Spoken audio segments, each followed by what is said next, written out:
औज़ुबिल्लाहिमिनश्शैतानिर्रजीम बिस्मिल्लाहिर्रहमानिर्रहीम। नॉली फैक्ट्री के मुअज़्ज़ज़ दोस्तों, अस्सलामु अलैकुम। कि बाज़ीचाए अतफ़ाल है दुनिया मेरे आगे, होता है शबो रोज़ तमाशा मेरे आगे। इस शेर के मज़दाक जैसे जैसे इंसान इस तरक्की करती हुई दुनिया में अपनी खुदादाद सलाहियतों को बरूए कार लाते हुए नित नए तजर्बे कर रहा है, ठीक वैसे वैसे दुनिया तबाही की तरफ बढ़ रही है। इनमें से बाज़ तजर्बे तो ऐसे थे जिन्होंने माशरे में खुशबूदार इनकलाब बर्पा किया और इंसान को पत्थरों के दौर से निकालकर महलों की जीनत बना दिया, जबकि कुछ तजर्बात ऐसे भी थे जिन्होंने तारीख के उराक पर अनमिनट नुकूच छोड़े। लिहाजा दोस्तों, आज हम ऐसे ही एक खौफनाक और शैतानी तजर्बे को अपना मौज़ूए सुखन बनाएंगे जिस पर ज़मीन की बुनियादें कायम हैं, यानी साइंसदानों की तरफ से होने वाला ऐसा खुफिया तजर्बा जिस पर अगर तो ज़मीन साकिन है तो इसको हरकत देने की कोशिश की जाएगी, या फिर अगर ज़मीन गर्दिश कर रही है तो इसकी गर्दिश को मज़ीद बढ़ाकर दूसरे मुकाम में बदला जा सकेगा। लेकिन ख़वातीन व हज़रात, अगर इस प्रोजेक्ट की वजह तस्मिया पर गौर किया जाए तो कहा जाता है कि बरे-आज़म एशिया और बहरुल काहिल के नुक्ता इत्साल पर चार ताकतें पहले ही आंखों में आंखें डाले खड़ी थीं और अब पांचवी ताकत भी इस खित्ते में कूदने की तैयारी कर रही है। जनूबी चीन के तनाज़े में अमेरिका और चीन पहले ही एक दूसरे के सामने खड़ी हैं। शुमाली कोरिया आए रोज अमेरिका और जनूबी कोरिया को एटमी हमले की धमकियां दे रहा है, जबकि इसी तरह रूस भी इस खित्ते में पूरी तरह सरगर्म है। दिफाई तजियाकारों का कहना है कि इस वक्त सूरत हाल ये है कि रूस और चीन की बहरी अफवाज जनूबी चीन में जंगी मशकें कर रही हैं। अमेरिका गुआम के जजीरे में वाक़े अपने फौजी अड्डे पर एटमी हमले की सलाहियत से लैस बमबार तैयारे पहले ही रवाना कर चुका है। शुमाली कोरिया एक और एटमी धमाका कर चुका है। चीन और रूस मिलकर न्यू वर्ल्ड ऑर्डर की तश्कील का ऐलान कर चुके हैं, जबकि रूस अपने एटमी मिसाइल एक ऐसी जगह पर पहुंचा चुका है जो अमरीकी सरहद से सिर्फ 70 किलोमीटर की दूरी पर वाक़े है, जिसके बाद ये खदशात जोर पकड़ते जा रहे हैं कि ये खित्ता अगली आलमी जंग का मैदान बनने वाला है, जिसे आलमी एटमी जंग का नाम भी दिया जा रहा है। लिहाजा इन्हीं हालात को मद्देनजर रखते हुए एक अमरीकी मुसन्निफ जो डायनल एलिसबर्ग के नाम से जाना जाता है,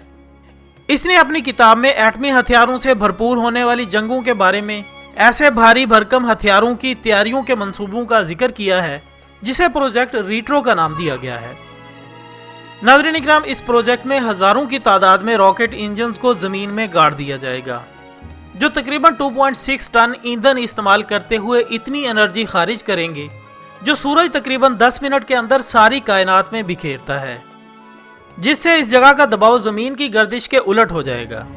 यानी अगर जमीन साकिन है तो हरकत में आ जाएगी और अगर गर्दिश कर रही है तो इसकी गर्दिश पहले से तेज हो जाएगी।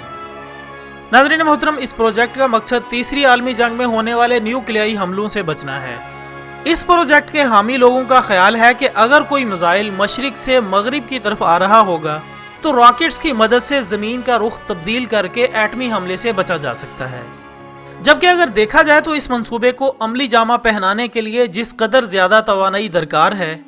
माहिरीन का ख्याल है कि इस कदर ज्यादा तवानाई का इस्तेमाल जमीन की सतह को पिघला कर रख देगा। लिहाजा दोस्तों, इन सब के नामुमकिन होने के बावजूद भी अगर ऐसे मंसूबों को अमली शक्ल देने के लिए जमीन की बुनियादों के साथ छेड़छाड़ की गई तो इस सूरत में हो सकता है कि जमीन पर जिंदगी का वजूद खत्म हो जाए,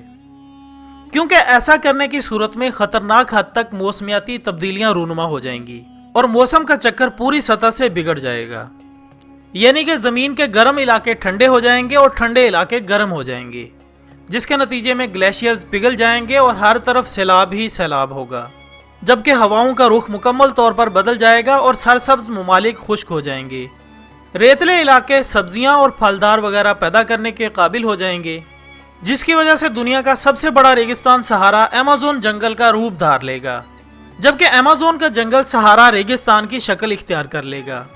जिसकी वजह से दुनिया का 16 मिलियन स्क्वायर का रकबा जो रेगिस्तान पर मुश्तमिल है, जमीनी गर्दिश बदलने से 12 मिलियन रह जाएगा। जबकि समंदर की लहरें जो एक जगह से दूसरी जगह हीट को फैलाती हैं, इनमें भी मुकम्मल तौर पर बिगाड़ पैदा हो जाएगा। जमीन की गर्दिश को तेज करने की कोशिश में हमारा दिन 24 घंटे की बजाय बहुत कम रह जाएगा, जिसकी वजह से एक साल में दिनों की तादाद हजारों में हो जाएगी। इसके साथ साथ सैटेलाइट्स भी मुकम्मल तौर पर बंद हो जाएंगे। جس سے موبائل نیٹ ورک کے تمام آلات اور انٹیلیجنس کی ساری آپشنز کا خاتمہ ہو جائے گا، جس کی وجہ سے سطح زمین پر آنے والے سب ممالک زیر آب آ جائیں گی، جو ہواؤں میں واضح تبدیلی کے سبب سونامی اور بڑے بڑے طوفانوں کو دعوت دیں گے۔ اس کے علاوہ پانی سطح زمین سے کئی انچ نیچے چلا جائے گا۔ پھر 1000 میل فی گھنٹہ کی سپیڈ سے سینٹریفیگل فورس اس پانی کو زمین کی ویسٹ لائن کی طرف کھینچے گی، جو طوفان نوح کی طرح تباہی مچا دے گی اور زمین پر زندگی نام کی چیز کو باقی رکھنا ناممکن بنا دے گی۔ اور اگر زمین کی سپیڈ اس سے بھی زیادہ تیز ہوگی تو سینٹریفیگل فورس کشش ثقل کے برابر ہو جائے گی۔ ناظرین محترم، یہاں پر میں یہ کلیئر کر دوں کہ یہ الفاظ میرے نہیں بلکہ مختلف ماہرین نے یہ خدشات ظاہر کیے ہیں، جو کہ ان تجربات کے نتیجے میں واقع ہو سکتے ہیں۔ ماہرین کا مزید کہنا ہے کہ زمین کی یہ تبدیلیاں زلزلوں کا سبب بھی بن جائیں گی، جو قیامت کا ایک خوفناک منظر پیش کریں گی۔ دوستو، اگر ہم یہ کہیں کہ اس منصوبے کے ذریعے قیامت کی ایک اور بہت بڑی نشانی پوری ہو سکتی ہے تو غلط نہ ہوگا۔ یعنی اگر زمین کی گردش کو تبدیل کر بھی دیا گیا تو سب سے پہلے اس کا اثر سورج پر ہوگا، مطلب اس سے سورج کا مغرب سے نکلنا بالکل ممکن ہو جائے گا۔ جبکہ سائنس کے مطابق یہ عمل اس لیے بھی ممکن ہو سکتا ہے کیونکہ کئی سیاروں پر ایسی سرگرمیوں کا مشاہدہ کیا گیا ہے جس میں سیارہ زہرہ اور سیارہ وینس شامل ہیں۔ سیارہ زہرہ اینٹی کلاک وائز کے بجائے کلاک وائز گھومتا ہے اور وہاں سورج مغرب سے طلوع ہوتا ہے، جو کہ پہلے مشرق سے طلوع ہوتا تھا، لیکن بعد ازاں اس کا محور 180 ڈگری تبدیل ہو گیا جس سے اس کی گردش الٹ گئی۔ ناظرین محترم، سائنس کے مطابق زمین کی گردش چاند کی وجہ سے قیام پذیر ہے، لہٰذا اس پروجیکٹ ریٹرو کے منصوبے پر عمل نہ بھی کیا گیا تو بھی ایک بڑے فلکیاتی جسم سے ٹکراؤ کی وجہ سے زمین کی گردش یا روٹیشن کا الٹ جانا اور اس کے نتیجے میں سورج کا زمین پر مغرب سے طلوع ہونا عین ممکن ہو جائے گا۔ جدید سائنسی تحقیق اس بات کو منوعاً تسلیم کرتی ہے کہ مذہب کی یہ بات سائنس کے بالکل مخالف نہیں ہے، لیکن فرق صرف یہ ہے کہ سائنس اسے ممکن مانتی ہے جبکہ ہم اسے اللہ تعالیٰ اور اس کے رسول صلی اللہ علیہ وآلہ وسلم کے حکم کے مطابق حقیقت مانتے ہیں، کیونکہ حدیث نبوی صلی اللہ علیہ وآلہ وسلم میں ارشاد ہوتا ہے کہ قیامت اس وقت تک قائم نہیں ہوگی جب تک کہ اس سے پہلے تم 10 نشانیاں نہ دیکھ لو۔ پھر حضور صلی اللہ علیہ وآلہ وسلم نے مشرق سے مغرب تک محیط دھوئیں کا ذکر فرمایا اور آگے سورج کے الٹی سمت سے یعنی مغرب سے طلوع ہونے کا ذکر بھی کیا گیا۔ لہٰذا یہ بات تو ہمیں واضح طور پر معلوم ہو چکی ہے کہ وہ کشش جو تمام اجرام کو اپنے اپنے مدار پر مقررہ سمت میں گردش پذیر رکھتی ہے، جب اس میں تبدیلی واقع ہو جائے گی تو ان کی حرکت کی سمتیں بھی الٹ ہو جائیں گی، یعنی اسی کے نتیجے میں بالآخر سب کچھ آپس میں ٹکرا کر پاش پاش ہو جائے گا۔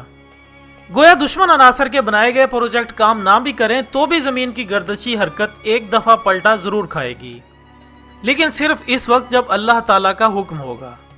ناظرین محترم، زمینی گردش کو بظاہر کسی چیز کے ساتھ بدلنا ناممکن سا لگتا ہے، لیکن جس دن ایسا کرنے کی کوشش کی گئی وہ دن اس زمین کا آخری دن ہوگا، چاہے اللہ عز و جل اپنے حکم سے ان سائنسدانوں کو ذریعہ بنائے یا خود سورج کو مغرب سے نکال کر قیامت برپا کر دے۔ اس میں کوئی شک نہیں کہ قیامت کا آنا ایک اٹل حقیقت ہے۔